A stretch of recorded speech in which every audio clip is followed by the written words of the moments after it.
नमस्कार श्रोते हो, आपण सर्व कुशल मंगल आणि आनंदी आहात अशी मी अपेक्षा करते. दिनांक 5 ऑक्टोबर 2024, शारदीय नवरात्रीचा चौथा दिवस. शारदीय नवरात्राचा चौथा दिवस हा कुष्मांड देवीशी संबंधित आहे. कुष्मांड देवीला संसाराची जननी म्हटले जाते. सूर्य जगाला जीवन देतो आणि देवी कुष्मांडा स्वतः सूर्याची शक्ती आहे आणि जेव्हा ती सूर्यदेवाच्या गाभ्यात राहते तेव्हा सर्व ऊर्जेचा स्रोत आहे. विश्वामध्ये समतोल निर्माण करणे आणि सूर्यकिरणांपासून सर्व सजीवांना जीवन प्रदान करणे तिची शक्ती सूर्याला प्रत्येकाला जीवन देण्याची क्षमता देते, कारण ती स्वतः शक्ती आहे.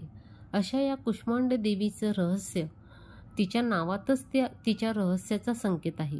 कु म्हणजे लहान, उष्म म्हणजे उष्णता किंवा ऊर्जा आणि अंड म्हणजे ब्रह्मांडाचे अंडाणू. हे सूचित करते की देवीने आपल्या स्मित हास्याने जगातील पहिली सृष्टी अंड निर्माण केले. जेव्हा सृष्टीमध्ये काहीच अस्तित्वात नव्हते आणि सर्वत्र अंधकार होता, तेव्हा तिच्या स्मित हास्यामुळे ब्रह्मांडात जीवनाचे आणि प्रकाशाचे आगमन झाले. या देवीच्या स्मित हास्यातून उगम पावलेल्या सृष्टीला पूर्णत्व देण्याचे आणि त्याचे पोषण करण्याचे कार्य ही देवी करते. कुष्मांड देवीच्या स्त्रीत्वाच्या शक्तीचे रहस्य असे आहे की ती जीवनाची ऊर्जा आणि शौर्य प्रदान करते आणि तिच्या उपासनेने जीवनातील सर्व प्रकारच्या अंधकाराचा नाश होतो.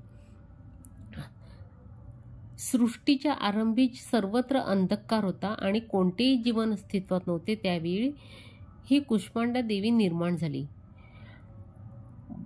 ब्रह्मांडाचे निर्माण होण्यासाठी देवी कुष्मांडाच्या तपश्चर्येने आणि शक्तीने जगात प्रकाशाचा प्रसार झाला.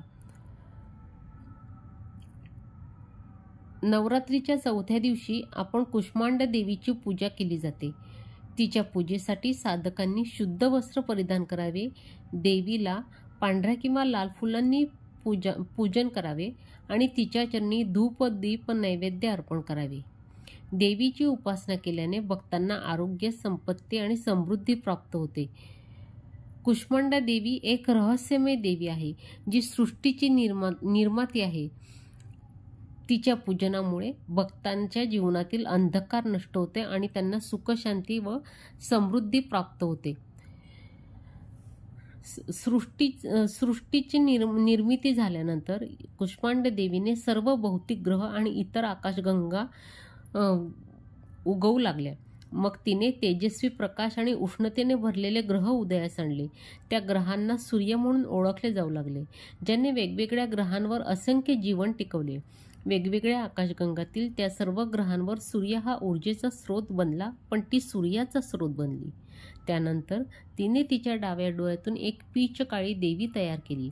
काळ्या देवीला 10 चेहरे, 10 हात, 10 पाय, 30 डोळे, 50 बोटे आणि 50 पायाची बोटे होती. देवी महाकाली होती, जी जळत्या चितेवर क्लिव्हर, त्रिशूळ, चकती, बाण, ढाल, विच्छेदन केलेले डोके, कवटी, कप, शंख, क्रॉस, धनुष्य आणि एका क्लबसह विराजमान होती. पुढे तिने तिच्या तिसऱ्या डोळ्यातून एक उग्रदेवी निर्माण केली. लाव्हा रंगाच्या त्या देवीला 18 हात होते. तिचे नाव महालक्ष्मी असे ठेवले होते, जी भगव्या वस्त्रात कमळावर बसलेली होती आणि भयंकर गर्जना करत असलेल्या योद्ध्याच्या कवचात होती. पुढे तिने उजव्या डोळ्यातून दुधाच्या रंगाची महासरस्वतीची निर्मिती केली. महासरस्वतीला 8 हात आणि 3 शांत डोळे होते. तिने पांढरे कपडे परिधान केले होते आणि तिच्या कपाळावर देवी चंद्रकोर आणि त्रिशूल, चकती, मुसळ, बाण, कवच, घंटा, धनुष्य आणि नांगर अशी इतर शस्त्रे होती. महासरस्वतीनंतर देवी कुष्मांडाने महासरस्वतीच्या शरीरातून 5 डोके असलेला एक पुरुष आणि एक स्त्री निर्माण केली. त्या पुरुषाकडे कमळ, दैवी ग्रंथ, जपमाळ आणि पाण्याचे भांडे होते. त्याचे नाव ब्रह्मा आहे. 4 हात असलेली आणि गोडा जपमाळ, एक पुस्तक आणि कमळ असलेल्या पांढऱ्या साडीत असलेल्या स्त्रीचे नाव सरस्वती होते. त्याचप्रकारे तिने महालक्ष्मीपासून एक पुरुष आणि एक स्त्री निर्माण केली आणि त्यांचे नाव लक्ष्मी विष्णू ठेवले. तिचे 8 हात आहेत, ज्यात तिने कमंडलू, कमंडलू, धनुष्य, बाण, अमृताचे पात्र, चकती, गदा आणि कमळ धारण केले आहे आणि तिच्या एका हातात जपमाळ आहे, जी तिच्या भक्तांना अष्टसिद्धी आणि नवनिधींना आशीर्वाद देते. त्यामुळे कुष्मांडा देवीला अष्टभुजा असेही म्हणतात. कुष्मांडा देवीचा चेहरा तेजस्वी आणि सोनेरी शरीर आहे. माँ कुष्मांडा आध्यात्मिक अभ्यासात अनाहत चक्राचे प्रतिनिधित्व करते. माँ कुष्मांडाचा दैवी आशीर्वाद तुम्हाला तुमच्या इच्छा पूर्ण करण्यास मदत करतो. ती तुमच्या जीवनाच्या वाटेतील शत्रूंचा नाश करते. ही देवी अंधारात प्रकाश आणते आणि तुमच्या जीवनात सुसंवाद प्रस्थापित करते. अशा या कुष्मांडा देवीचे पूजन करत असताना आपण देवीला नैवेद्य म्हणून मालपुआ अर्पण करतो. त्याचप्रमाणे देवी कुष्मांडाला पेठा सर्वात प्रिय आहे. देवी कुष्मांडाला दही आणि हलवा सुद्धा नैवेद्य म्हणून अर्पण केला जातो. या देवीचे पूजन करत असताना आपण खालील मंत्राचा जप करा. ओम कुष्मांडाय नमः, ओम कुष्मांडाय नमः, ओम कुष्मांडाय नमः. अशा या कुष्मांडा देवीचे रहस्यमय कथा आपण शांतपणे श्रवण केल्याबद्दल मी तुमची आभारी आहे.